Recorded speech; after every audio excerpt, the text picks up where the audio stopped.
Yan po mga sis bros at tayo po ay nagagalak at natapos din ang ating napaka importante at very informative na interview with the good Bishop Sherry Francisco. At we have asked him questions which are sometimes we call elephant in the room, and the good Bishop was able to answer it. Katulad po ng dati with really honest answers and really I would say intellectual answers based on his experience as the chair of the standing committee ng Central Conference Matters. Na yun po ang main committee that crafted and deliberated on the regionalization plan, and they really came out very well with a good plan. And as we said earlier, the presence of the Holy Spirit on the plan is very evident, as it showed a very positive response and a positive impact on sides of the issue. Yan po. Kung may mga comment po kayo at gustong tanungin pa, gawin lang po ninyo sa ating mga comments section, so para masagot po namin. Yan lang po at maraming salamat. God bless you po.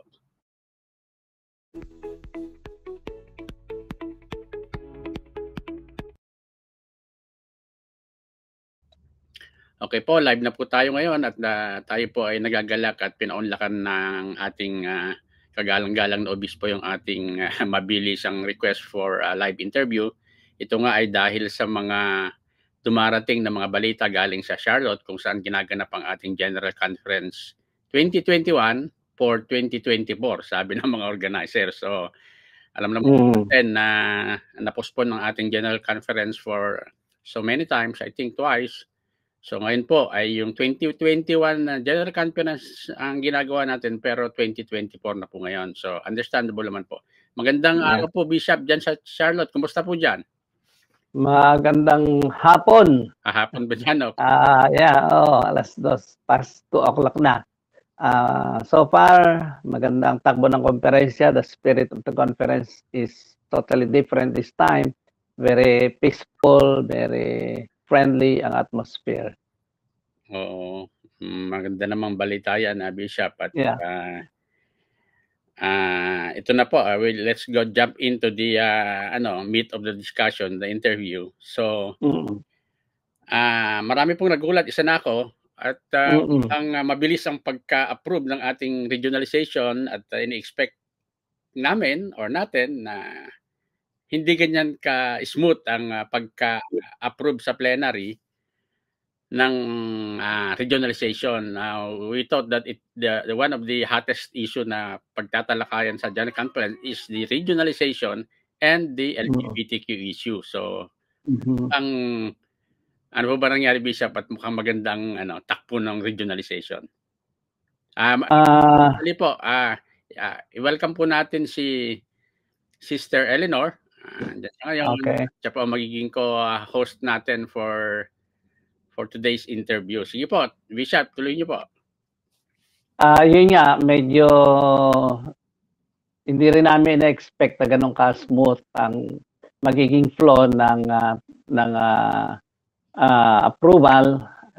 We expect na marami ding mga resistance, opposition.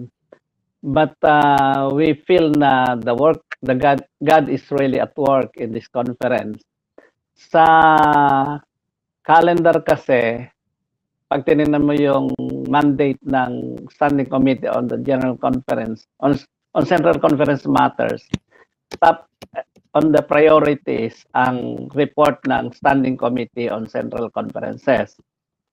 At sa bahagi ng Standing Committee, matagal at mahaba ang panahong ginugol namin para pag-usapan kung paanong mako-convince ang mga delegates para suportahan yan. At nakita namin across the globe ay parang ito na yung kairos na tinatawag. Talagang right time para magkaroon tayo ng restructuring in the United Methodist Church. And that happened. Ganong kabilis talaga on the first day. Okay, mukhang nasa ating side si Holy Spirit at mukhang Yes. tayo ay on the good side and the right side ng panahon ng issue.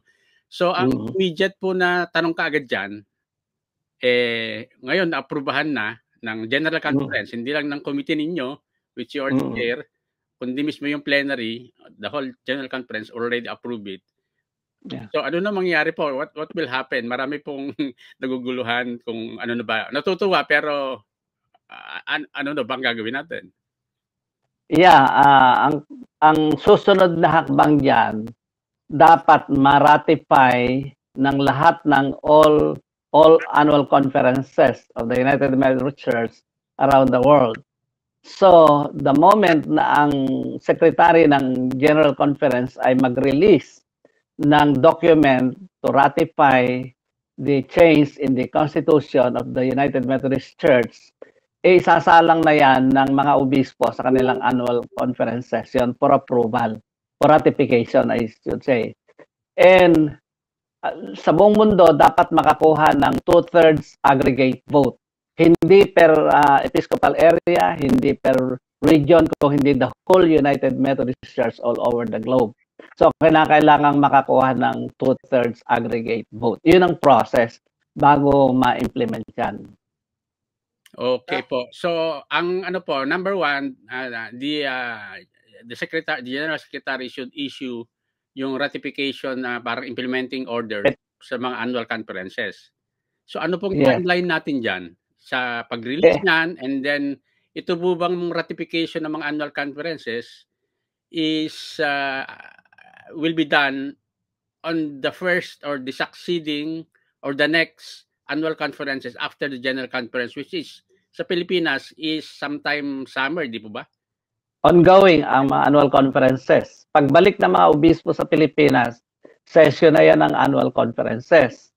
Kaya kung ang secretary ng General Conference, mapapadala niya kaagad yon, kasama na yan sa agenda ng mga annual conferences. So kaya nga kahilingan natin ay ipadala kaagad para itong taong ito, kasi ang timeline niyan dapat at the end of 2025, makabalik na sa Council of Bishops ang result ng mga annual conference sa ratification result. Okay. So may time frame yan. Okay po. So ang pinaka time frame, pag dumating po sa yung result ng annual conferences sa decision doon sa ratification ng regionalization, dalawa pong mangyayari niyan, di po ba? Yeah. So yan po ay approved ng lahat ng mga delegates, not AC, not per annual conference, na lahat ng delegates ng mga annual conferences all over the global connection. Pagdating po doon, pagka po approve, hindi muna, mas madali yung pagka disapprove, ayaw ng mga delegates sa annual conferences all over the world, ano po mangyayari? Hindi, hindi magte-take effect. Kasi ano yan constitutional amendments yan. So kapag hindi na-amend, di status quo ang kalagayan. That's the implication of that legislation. Okay po. Kung doon man po sa kabilang side, kung na-approve po ng mga delegates, ano pong mangyayari?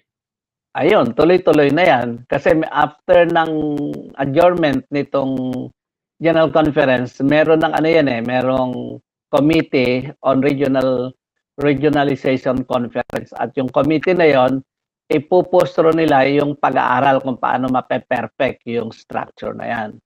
At kapag yun ay na-approvean, bibigay sa kanila yung pag-aaralan kung paano i-implement yan sa buong United Methodist Church sa mga regions. Yun pong sinasabi yung committee is ano yan? Created by the regional that part of that petition ay magki-create ng study committee yung mga region. So region level yan, AC level ho yan. Hindi, actually yun sa current structure central conference level yun. Central conference. Dahil wala pa yung regional, okay. Sa central conference level, yung PCC to be exact, gagawa siya ng action. Pag-aaralan niya. Pag-aaralan niya. Ano na pa ulit yung pag-aaralan niya? Pasensya na, Bishop, kasi gusto natin linaw na mabuti ito kung papaanong may implement yan, dahil nga ang isa sa direction yan ay makagawa tayo ng programa in accordance to our setting, to our context. So sa Pilipinas, pag-aaralan niya as a region, paano ba ito magiging effective tool para ma-meet yung goal ng ganitong direction na merong equity, merong relevance ang church, at magpapatuloy yung mission in accordance to its context. So, ganun yon. Kasama na rin po dyan, Bishop, doon sa pag-aaral na yan, doon sa how do we write the regional book of discipline, kasama na rin? Yes, oo, kasama yon, kasama. Kasi yung sa pagsulat ng regional book of discipline, titingnan anong bahagi sa discipline na hindi nakapaloob doon sa adaptable. Pag sinabing adaptable, ay yung hindi mo pwedeng baguhin. Ang hindi mo pwedeng baguhin, yung Constitution, sapagkat may process yan, yung Articles of Faith, yung doctrine, yung social principles, pa ba? Yung 1 to 5 ng current book of discipline. Yan ang tinatawag na general book of discipline, applicable sa buong United Methodist Church around the world. Pero merong portion na pwede mong i-adapt kung ano yung kailangan lamang sa inyong region. At doon tayo gagawa ng mga bagay. Halimbawa, yung usapin tungkol sa ritual, sa worship, sa marriage, doon papasok yun. Once na bumalik po ang mga obispo natin sa Pilipinas at yung mga annual conferences po sa Pilipinas is ongoing, wala naman pong Bishop, lahat po ng annual conference sa Pilipinas ay wala pang natapos. Wala pa. So, yung iba ngayon lang mag-umpisa. Halimbawa yung Baguio, pagbalik nila rate from here, magsisimula sila. Ang Manila ay naka-6 na, so ibig sabihin meron pa silang 6. Ang DEA ay wala pa yatang naumpisan. Paano po yun, Bishop, sa MEA kung 6 na natapos, they will have to reconvene para doon? Two things. Una, pwede nilang intayin kung aabot doon sa timeline next year sa 2025 or mag-special session just to pass the resolution, the amendments. Kung ako obispo, pwede kong gawin yung dalawang iyon. Wala namang masama doon. So in short, Bishop, within this year, makakaroon ng action ang buong PCC on the regionalization. Hopefully, mapapadala yun ng secretary ng maaga na aabot sa mga session ng konferensya. Kung hindi, next year yan. Okay. Basta within 2025 dapat. Kasi ang timeline po ng College of Bishops, before 2025, magkaroon na po ng ng result. Maratify na. Okay, naratify na. Okay po. So, sige po. Saka dapat ba rin i-consider sa 2025 November ay mag-i-elect ng panibagong obispo, yung Central Conference Session. So, dapat tingnan yung ganong aspeto. Yun para bago mag-election, na-ratify na yan. Na-ratify na bago mag-election dapat sana. November, oo. So, kung punta po tayo sa sitwasyon na hindi na-ratify at 2025 pa yung ratification na matutupad, ano yung magiging epekto nito sa mga bagong bishop kung sakaling? Wala naman kasi wala naman pagbabago sa status ng mga obispo, ma-ratify o hindi. They remain bishop of the United Methodist Church. Sige po, napunta na tayo sa election, Bishop. Tanong lang to ng mga sis bros natin sa Pilipinas. Magkakaroon po ba tayo ng election sa November o may extend po yung ating mga current na obispo? Ay, siyempre mag-i-election dahil ang election nila, ang kanilang pagkaka-elect ay yung remaining part ng quadrennium until 2024. So, definitely magkakaroon tayo ng election. That's what I know. Okay, pero ang sinasabi nga po is baka mag-ask sila sa Ay, bishop sino election. mag-a-ask? Yung mga current, para Ay, lang po hindi. maalis yang ganyang mga usap-usapan para lang matuldukan natin yan. Hindi. At inappropriate yun. Halimbawa, self-serving kasi pagka sila Okay. self-serving yun. Oo. Kasi Hindi, oo. palagay ko hindi appropriate yun. Opo. Kasi it's a request that will serve them. That's not really ethical enough. That's not unethical. That's unethical. Pumunta po tayo sa sa positive side, yung pagka-approve natin, di ba? Dumating yun sa timeline ng mga obispo, yung sa General Conference. And pag positive, ano pong gagawin ng College of Bishops for that matter? Pag sinabi mong College of Bishops ay... Ano ba bang tawag dun sa General Conference, yung lahat ng obispo? Council. Yan ang Council of Bishops buong mundo. Okay, yung Council of Bishops. Sorry po. Ano natin yung College of Bishops sa Pilipinas and then the Council of Bishops. So yung Council of Bishops po ng General Conference, ano po na next action nila? Aprobado? Aprobado. I-implement yan. I-implement yan. Obligado ang lahat ng obispo na i-implement yan all over the world. At guidance na naman maipoprovide ng Council of Bishops so sa lahat ng obispo. Yung pong papeles na darating sa Council of Bishops, ito po yung aking na-pick up sa ating usapan. Nandun na po yung Regional Book of Discipline. Hindi pa. Kasi ang una dyan, ratify, di ba? Oo. Kung yun ay approve ng lahat ng mga annual conferences, bibigay sa obispo yon. So doon magtatrabaho ngayon yung study committee. So in progress pa, doon pa magpapasimula yung pag-draft ng Regional Book of Discipline. Okay po, nandun po tayo sa drafting. Hugin na natin yan. Sino po ang magda-draft? Ay di yung regional conference, pipili yan ng mga tao na maglalagay ng committee on the Book of Discipline. Okay. Para sila ang mamahala kung anong bahagi ng discipline ang aalisin mo, ano ang lalagay mo, ano idadagdag mo dyan. So, say for example, bigyan kita example. Halimbawa, yung issue ng same-sex marriage, halimbawa, inapprovean yun. Although, wala namang gano'ng eksakto na petition na same-sex marriage is allowed Generic term lang naman yung nilagay doon sa change of language, yung between two persons, diba? Yun yung nasa If ever na yun ay approved, ang interpretation ng iba doon ay allowing same-sex marriage.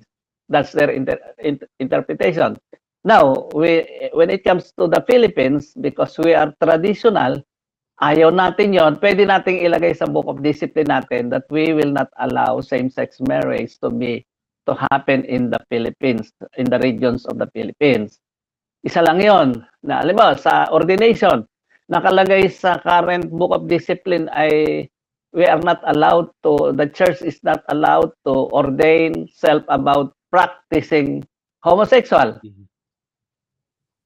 Kung gusto natin ituloy, pwede rin nating ilagay yon sa ating Regional Book of Discipline at hindi tayo pakikialaman doon. We are allowed to do whatever we wanted to do kung iyon ang kinakailangan para sa gawain ng ating iglesia. Ganong natin dapat makita yon. Kaya hindi tayo dapat na nami-mixed up Minsan pinaghahalo-halo hindi nakakatulong sa pangunawa. Alam nyo naman po ninyo sa Pilipinas mainit. Halo-halo.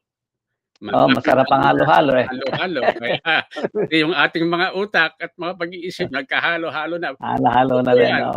Ako po, nandiyan na tayo sa halo-halo. Gusto ko pong magbigay ng konting sa ating mga sis bros. Po nating paghalo-haloin yung regionalization at saka yung LGBTQ. Minsan, correct. Parang piniprame natin or we're looking to the lens ng LGBTQ ang regionalization. So ang sa akin, baliktad po ang regionalization is a really, really very good solution doon sa LGBT kasi hindi na tayo matatali kung ano man ang gustong gawin ng Amerika, ng Afrika. Correct. May sarili tayo. Kung ayaw natin 'yan, adi wag. Oo. At yun ang advantage doon. Kaya nga sabi ko, yung ang beauty nito, pinalaya natin ang isa't isa sa ating sariling konteksto. Halimbawa, ang Amerika, alam mo ang Amerika, hindi sila makapagdesisyon ng mga usaping pangkanila, dapat dalhin pa nila sa General Conference.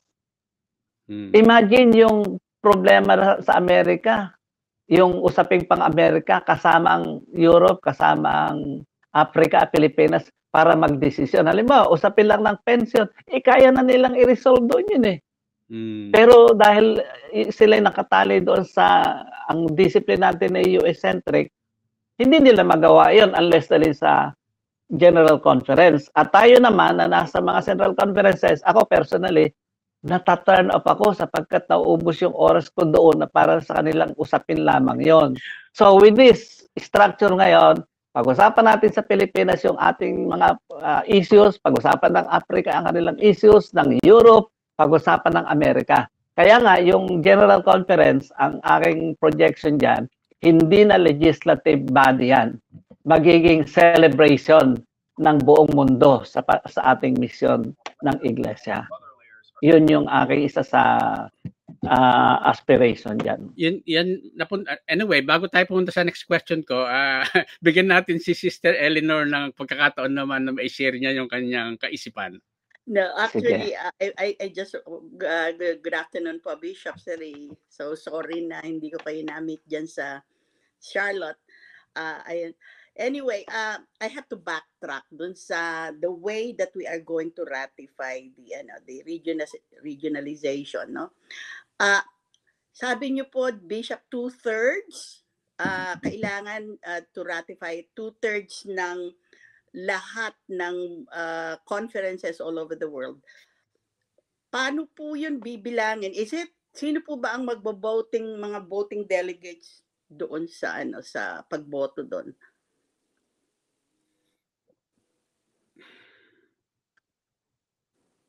Bishop. Naririnig kita, parang hindi naririnig ni Bishop. Hindi ako naririnig ni Bishop. Hindi, wala akong narinig. Okay, sandali lang Bishop kasi si Bishop, hindi siya nandun sa studio ngayon, nasa messenger siya, so hindi niya kanya naririnig. Okay. So, i-repeat mo na lang yung question ko. Oo. Sabi po ni Sister Eleanor, sino po ba yung boboto? Sino ba mga voting delegates sa annual conferences? Ang mga boboto diyan ay laiko, mga pastor. Ang sa pastor ay mga local pastor na may destino, at least 2 taon silang local pastor. That's what I remember. Pangalawa ay mga on probation na natapos na nila ng theological education, at mga elders at deacons ng church sa bahagi ng mga clergy. Pero yung lay delegates, sila yung boboto. Kasama sila sa boboto. Okay. Pero hindi po yan yung mga dati ng delegates ng annual conference. Hindi ko alam kung ang kanilang term ay, kung gagawin ngayon bago matapos itong quadrennium na to, sila pa rin. Pero kung gagawin yan after ng 2024, say 25, papasok ng 25, new delegates yung boboto. Kung gano'n ang tradition ng mga annual conferences.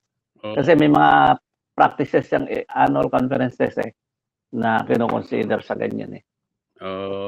Sa laiko yon, sa laiko. Pero sa pastor, yon, constant na define kung sino yung allowed na bumoto sa mga constitutional amendments.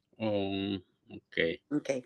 Yeah. So, okay, salamat Sis Eleanor. So, punta tayo Bishop dun sa sa GenCon after regionalization kasi tanong ko yan, tanong ng marami. So, ano magiging mukha nung GenCon natin yan? Nabanggit nyo na kanina na parang celebratory na lang yan and siguro sharing of experience among regionalization. update sa mga connectional table. Sa mga agency siguro, yung agency, dahil agency nakakonect sa General Church yun, although meron silang magiging new function sa mga regional conferences. Siguro ganun. Okay.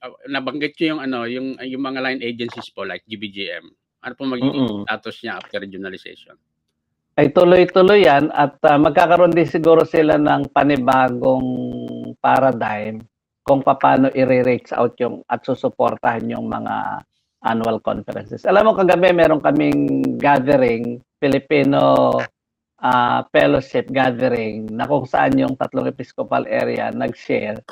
Napakaganda pala pagka ganun yung ginagawa, yung pinapakita mo sa buong mundo kung ano yung nangyayari sa inyong region. Very encouraging. Marami akong kausap kagabi, hindi nila alam yung mga ganong sitwasyon sa atin. At tayo din, hindi rin natin alam yung nangyayari sa Africa, sa Europe. So, magandang opportunity yon kung yun ay gagawin sa General Conference. Asian region will present their ministry, success, and everything about your region. And then on the other day, region of Europe, Africa, US. Di ba magandang magandang structure ng General Conference yung kaysa let's hear the report of the Legislative Committee. Kung ano, alam mo yung sinasabi nga nila, kung may problema sa isang region, gumagawa tayo ng batas at yung batas na yun ini-implement natin para sa buong mundo, which is hindi naman relevant yun sa ibang region. So yun yung mga pagbabago na nakita ko na very positive ang pagtingin ko doon. Oo nga.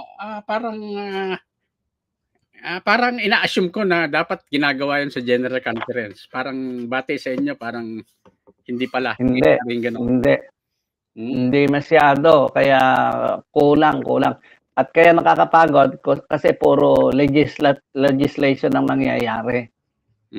Batas ang ginagawa. Kaya yung Book of Discipline na dati ay ang kapal noon half inch lang. Ngayon 2 inches, 3 inches na dahil sa mga batas na ginagawa na hindi naman, alam mo na may batas, hindi relational ang concern yan Policy yan So yun ang aking pagtingin. Okay. So pero ganun pa rin, 4 years pa rin, every 4 years pa rin ang palagay ko, quadrennium pa rin. Kaya lang yung length na salit na 10 days, baka 5 days, mahaba na yun Okay, susunod naman. General Conference. Sister Eleanor. Sister, anong tanong natin? Okay, i-interpret mo na lang ulit kay Bishop. Kung ganun, yung in the future, ang General Conference, hindi na magiging parang wala na yung legislative function nila. Parang ganun ang mangyayari. Except maybe, in my mind, dun lang sa, if there is any future amendment sa Constitution lang. But as far as like yung hindi na nila pagtatalunan yung mga LGBTQ issues, yung mga same-sex marriage, puro na lang yung mga policies at saka sa, yun nga, yung mga amendment or sa Constitution na lang.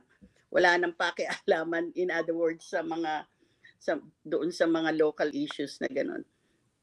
Ang tanong po ni Sis Eleanor, pasensya po mga Sis Bros at medyo may technical issues tayo dito. Hindi naririnig ni Bishop yung mga tanong ni Sis Eleanor. So ang tanong niya po, Bishop, yung mangyayari po sa General Conference,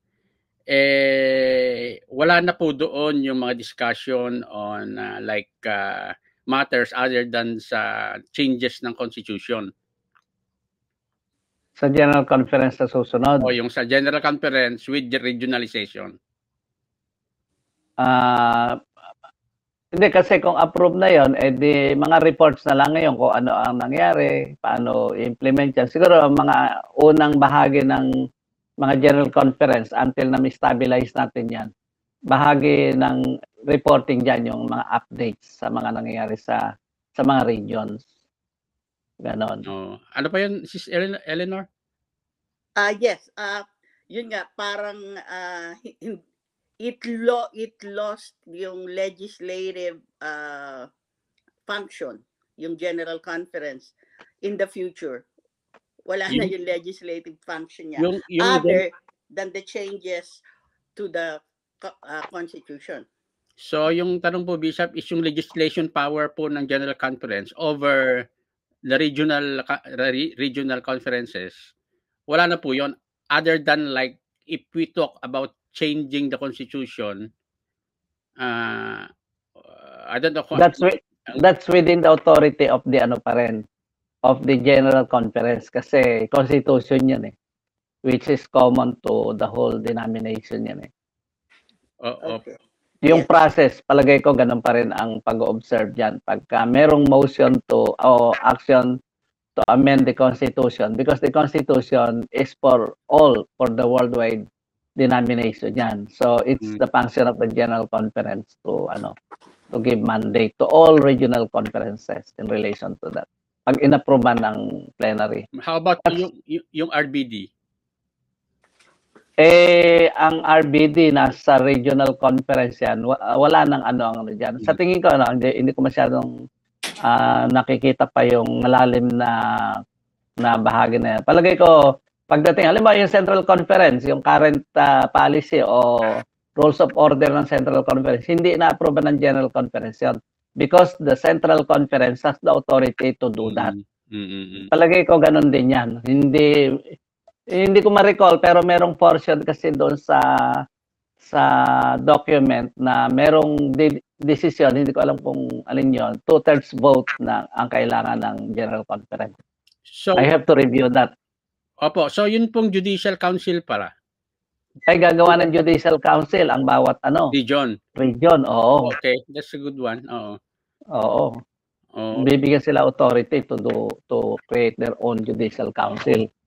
Kasi kapag hindi ginawa yon, di nakapalo pa rin tayo sa Amerika noon. How about if there are matters that pertain to the like yung sinabi nating 1 to 25 provision ng ating Book of Discipline. So do we still have like a General Judicial Council? Sa buong mundo? Opo, yung sinasabi natin na untouchable. Yung provision doon sa hindi naman Judicial Council ang nag-aano doon eh. Ang alam mo yun, sa Constitution yung amendments. Yung sa yung binabanggit kayo kanina na yung 1 to 25 untouchable yan kasi basic 1 to 5 1 to 5, okay.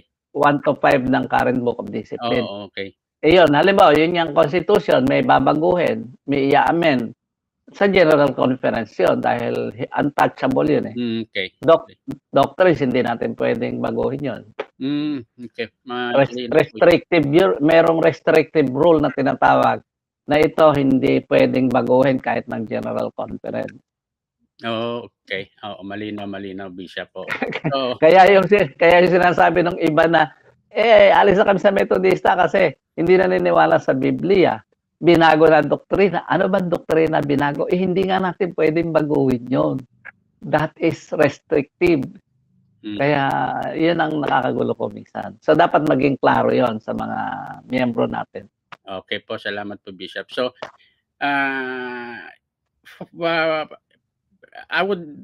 this time I would like to ask you elephant in the room na marami talagang nagtatanong, ako rin, tinatanong ko rin, pero parang inappropriate yung tanong or something, hindi mo tanong ng iba.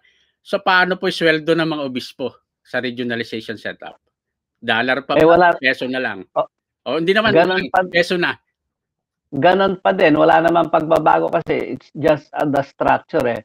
Yung ating connection, regionalized tayo, pero ang connection natin nananatili. At pinapatibay pa din yun. Kaya yung Council of Bishops ay Council of Bishops yan ng lahat ng mga regions. So, walang doon. Hindi na-apektuhan yun. Wala doon sa wala sa issue ng pagbabago. Pati yung mga agency natin, tuloy ang kanilang suporta sa mga regions. Okay po. So hindi po tama or medyo hindi po accurate yung information na once we write our regional Book of Discipline, we can put that provision na yung sweldo ng bishop is peso na. baka hindi kasi alam niyo pinag-usapan namin 'yan sa Council of Bishops na yung sweldo ng obispo bawasan. Kasi feel ng Council of Bishops yung struggle ng church on finances. At merong mga proposal kami na ganito gawin, ganito. Pero hindi sinasang-ayon ng Judicial Council, that's unconstitutional. Kaya I doubt kung yun ay pwede. That thing is to be seen in the future. Okay, so tingnan po natin kung but at least nalinaw sa atin yun na wala pa tayong 100% understanding sa mangyayari po dun sa ating mga sweldo ng mga bishop. So at least malinaw po sa ating kagalang-galang na obispo. So Sis Eleanor, mayroon kang tatanungin yata? Actually, I asked this dun sa kanilang press conference last night, pero dun sa sa comment.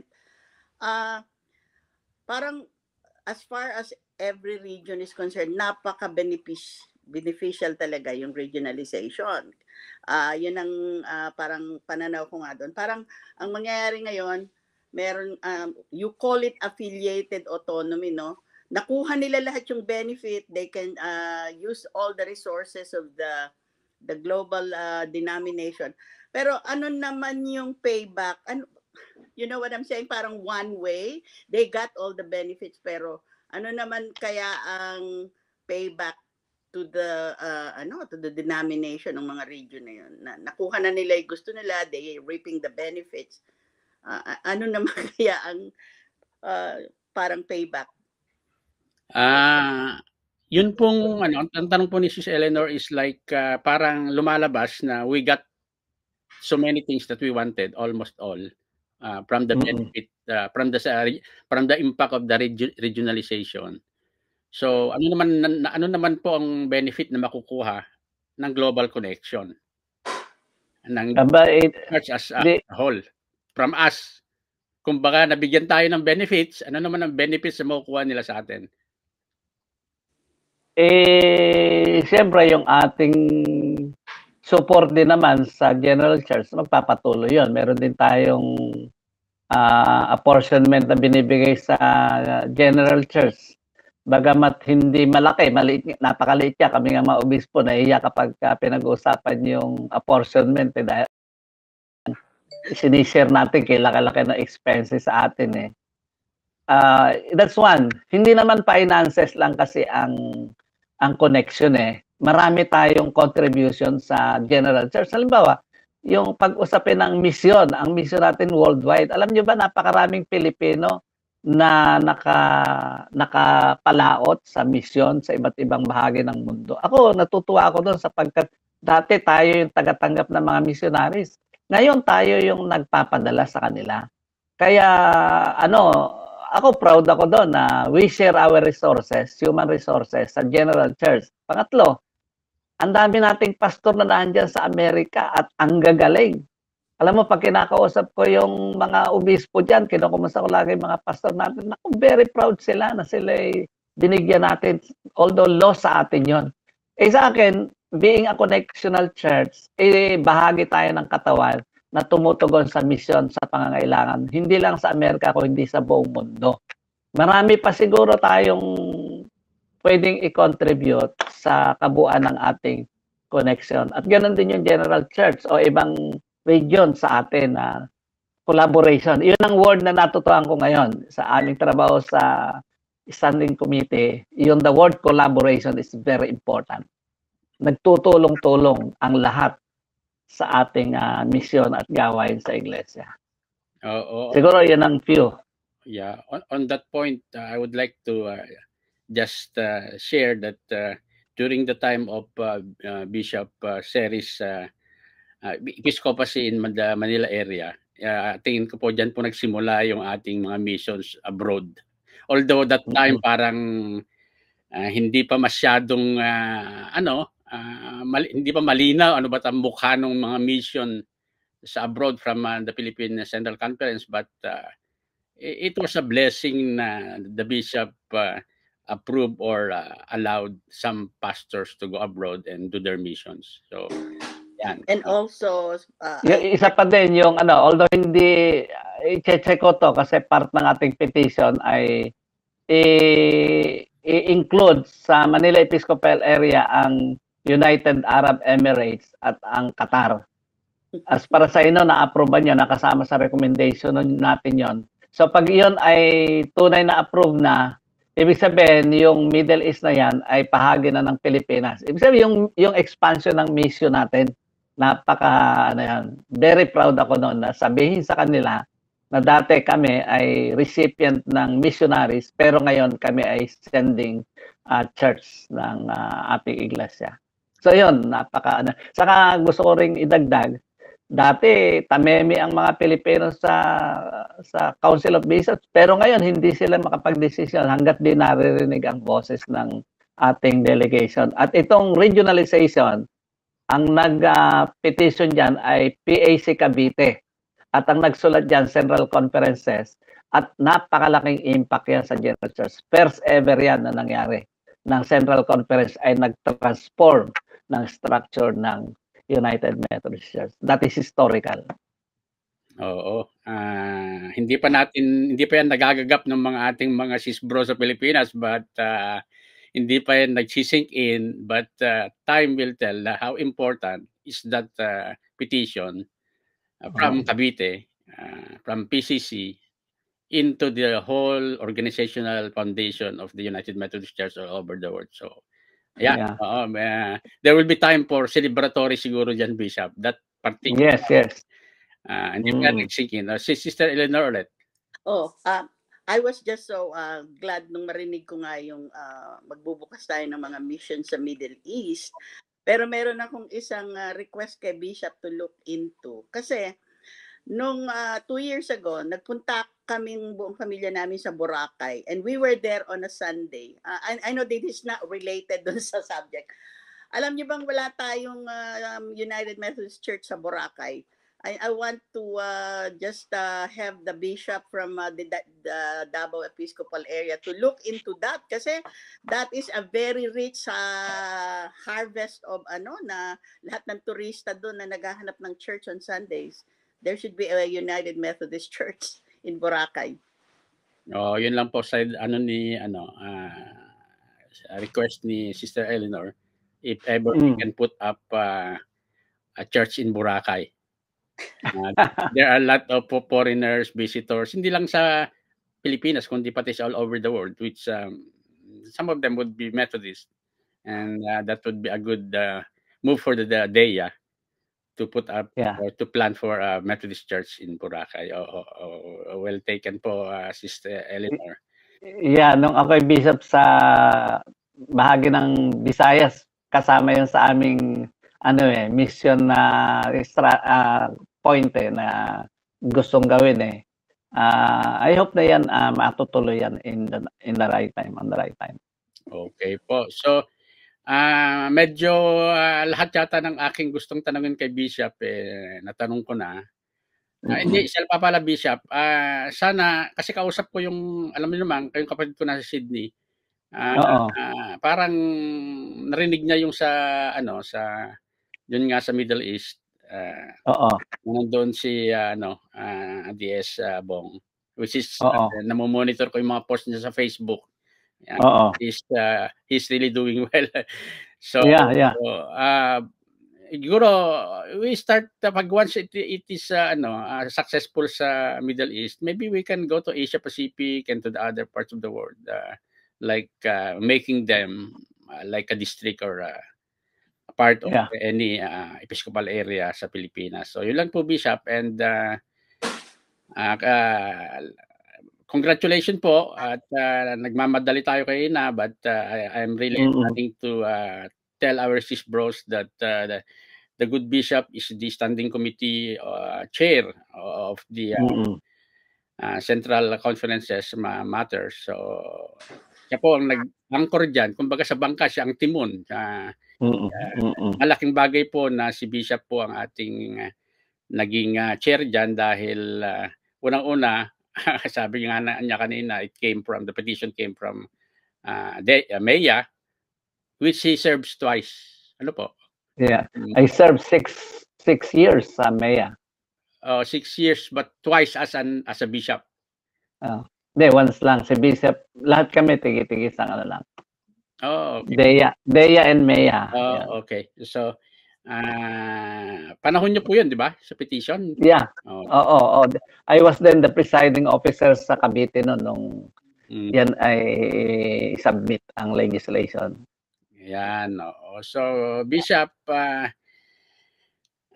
we'll take this opportunity then para you're no longer a current bishop but a retired bishop. Yeah. But, your legacy, as I always tell my friends and my broadcast, that the good bishop is the visionary bishop ever of our UMC. Thank you. I would say that with all the experiences with you, you can understand things that people cannot see from now, but you can see the future of the church always. Sa kaya nga, nagpapasalamat kami, Bishop, sa inyong total contribution doon sa ating church. And I'm looking forward doon sa ating pinag-uusapang libro ninyo na dapat magawa na ninyo. Hindi naman natin magawa na ninyo because it will really help the young people doon sa ating mga, especially the young pastors. Correct. As a legacy. Thank you. Thank you, Sid, that we have been partnered for so long and we'll continue working together in the words of collaboration. That's my word this time. Let's adopt that as a buzzword for now for the Sorry, Bishop. Importante pala to. So I was monitoring yung first day na sermon ni Bishop Bickerton. Yeah, napakaganda. So, yeah, napakaganda. But I'm also like, nabanggit ko to kahapon sa discussion namin na Sis Eleanor. Na I was also expecting some reflection. We have the visioning, we have the sustaining and the other things that he mentioned. But I would also like for us, even on a regional basis, not really in the GenCon, on the reflection, because I also believe that there are some, hindi tayo perfect. We have some mga kakulungan natin, weaknesses as a Central Conference. And I think we need to discuss that. We need to take the issue or to talk about the elephant in the room so that we can start on a clean slate. Talagang maganda yung sinabi ni Bishop Rubinel kahapon or ni Bishop Painit na when we go back, we will reach out. I hope they will really do that because I have talked to so many people, Attorney Bong Malanak, yung mga people who are espousing for the autonomy, and with all the things that I heard sa General Conference, maybe we can meet somewhere because that they have told me with their, I look them as a dignified people. So I think they have something na tama, but the regionalization which is out of the mind. Nung nag-uusap kami, it already is happening. It already happened. I think that will all change. The equation will all change amongst all of us. I think there is the regional created a big middle ground for all of us. I will go back and talk to them again, and let's see. Sana magkaayos tayo. At, really a good beginning para sa bagong UMC. Tama yun, at I affirm Bishop Painit on that regard. Kasi the only secret to move forward is for us to sit down together. Pagsama-samahin natin yung nakikita nating dapat gawin, and let's begin a new beginning. After all, ang simbahan naman pinagkatiwala sa atin. Walang merong monopoly niyan kundi tayo ding lahat. Pagsama-samahin natin kung ano yung dapat nating makita, gustong gawin sapagkat tayo natin tumatanda, iiwanan natin yan sa mga bata. Sana maiwanan natin ang maganda na they will be very proud of the church. Ako, very proud ako sa pagiging Methodista ko sapagkat kung sino ako, yan ay talagang bunga ng aking pananampalataya sa Diyos through the United Methodist Church. So I believe merong space yan para magsama-sama, maupo at isang direksyon. Yan. Okay po. Yung ano, Sid, yung ano siguro, by 2026 ay merong proposed special session. Yung sinasabi mong visioning, siguro doon maglalabasan yan kasi magkakaroon tayo ng assessment after 2024 General Conference. Ano ba nangyari? Nasaan tayo ngayon at saan tayo pupunta? Sa tingin ko, yung special session na yun ay mag-lead sa atin to a new direction. Yeah. Medyo i-advocate ko din po yung tatlong yon, but I will add up yung reflection. We have to reflect deeply on what had happened in the past and why we are here right now. Hindi lang naman yan, it's a global matter, but we also have to take part as a PCC, as a Central Conference, on those reflections that we need to do into ourselves as a conference. Sa church. Oo. Sige. Okay, noted yan.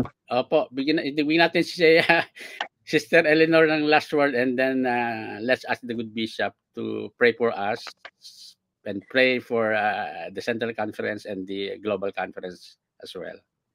Okay. Last word. I am just so overwhelmed, and I think yung mga nangyari sa General Conference this week and mangyayari pa next week are all guided by the Holy Spirit. Kasi nga makikita natin yung maganda na magiging resulta for the future of the United Methodist Church.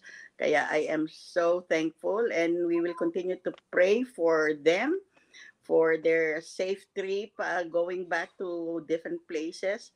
And then, yun nga, yung mainit na reception ng ating mga miyembro all over the world sa naging accomplishment ng General Conference. Yan po, salamat Sis Eleanor. Siguro hindi ko na ulitin para pakinggan i-review i-play ni Bishop itong video na to later on. Mapopost naman to sa ating mga social media channels. So, sige po Bishop, short last word and short prayer po. Okay, salamat po sa inyong panalangin sa kasalukuyang ginagawang General Conference. Alam namin na ang impact ng panalangin ay tumatagos at ang Panginoon ay laging nakikinig sa ating mga daing at kahilingan. At ang nangyayari ngayon, sabi nga sa plenary kanina, ibang-ibang spirito ngayon sapagkat very comfortable, very friendly, very mataas ang level of spirituality. So yan ay pagkilos ng Diyos. Kaya patuloy nating panalangin ang mga desisyon pang gagawin. Sa Lunes, magsisimula na yung maraming pag-uusapan ng mga desisyon para sa ating iglesia. So keep on praying for our General Conference. Tayo po ay manalangin. Dakilang Diyos, kami ay nagpapasalamat na ang bawat isa sa amin ay tinawag mo upang maglingkod.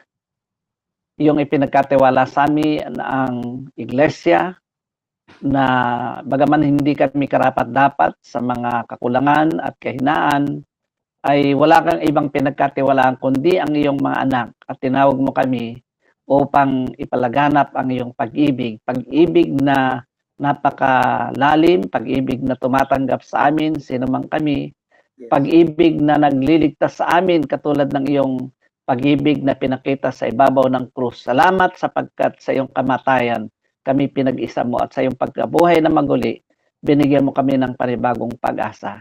Panginoon, ang aming pong mga nararanasan sa panahon ng General Conference ay nagbibigay sa amin ng buhay na pag-asa tungo sa kinabukasan ng iyong iglesia.